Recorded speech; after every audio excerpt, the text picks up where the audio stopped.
आशीष शर्मा जी, दिल्ली से। राधे राधे राधे महाराज जी। महाराज जी, मन विचलित सा रहता है, जल्दबाजी में असंतोष की स्थिति रहती है, हमेशा व्यस्त रहते हैं, जिससे जीवन में दुख और नहीं, हम कह रहे हैं कब तक जल्दबाजी करेंगे? आखिरकार मृत्यु भी तो आ रही है। अब उसका तो पता नहीं है ना कि कल हो जाए या पर। ये जल्दबाजी कब तक रखोगे? कभी तो विश्राम कीजिए, कभी तो धैर्य कीजिए, कभी तो अपने अंतिम परिणाम की तरफ झांक कर देखिए कि आप जब यहाँ से जाएंगे तो आप क्या लेके जाएंगे। वो चीज़ तो कमा रहे हैं कि नहीं कमा रहे हैं जो लेके जाना है। इस देश की कोई भी चीज़ नहीं जाने वाली, शरीर सहित सब कुछ यहीं छूट जाएगा। उसके लिए जल्दबाजी है, और मृत्यु आ रही है, वो तुम्हारी एक एक सेकंड गिन रही है। जिस समय आखिरी सेकंड होगा, वो चाहे जवान हो, चाहे बूढ़े हो, चाहे बालक हो, चाहे गर्भ में हो, चाहे गर्भ के बाहर हो, वो मार देगी। अब जब यहाँ से हम जाएंगे तो हमारे पास क्या है? यदि नाम जप किया है तो हमारे पास है, या पाप कर्म किया है, पुण्य कर्म किया है, वो हमारे पास है।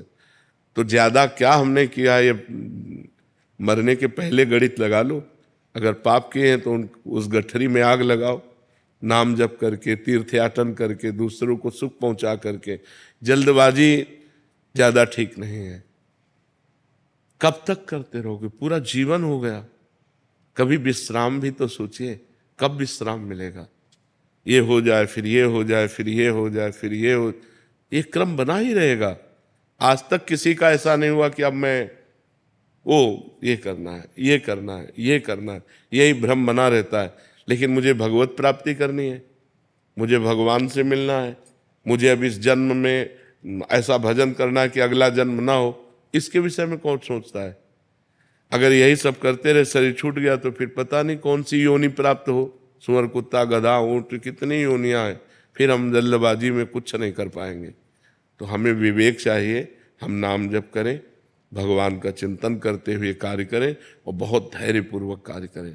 जल्दबाजी में कभी भी हमारा शरीर छूट सकता है, हमारे हाथ क्या लगेगा। इसलिए सावधान रहिए। पवित्र भोजन, पवित्र विचार, पवित्र आचरण और नाम जप, तो आपका जीवन अच्छा रहेगा। फिर मन शांत रहेगा, फिर प्रसन्न रहेगा। कितनी जल्दबाजी, क्या क्या, एक कार्य हो तो एक कार्य, एक पूरा करोगे 5 खड़े हो जाएंगे काम, 5 पूरा करोगे 50 व्यवस्थाएं लग जाएंगी। ये माया है, ये कभी चैन से किसी को नहीं रहने देती। वही चैन से रह पाया जो भगवान का आश्रय ले लिया और भगवान का भजन किया। नहीं, सब परेशान है, सब परेशान है, सबकी खोपड़ी परेशान है। जो भजन नहीं करते सब परेशान है। आप देख लीजिए, कोई एक व्यक्ति बताए मैं संतुष्ट हूं अपने जीवन से, मैं संतोष को प्राप्त हो रहा हूं, वो वही कह सकता है जो भगवान से जुड़ा हुआ है, अन्यथा नहीं। इसलिए नाम जप कीजिए, पवित्र आहार, पवित्र विचार, पवित्र आचरण कीजिए।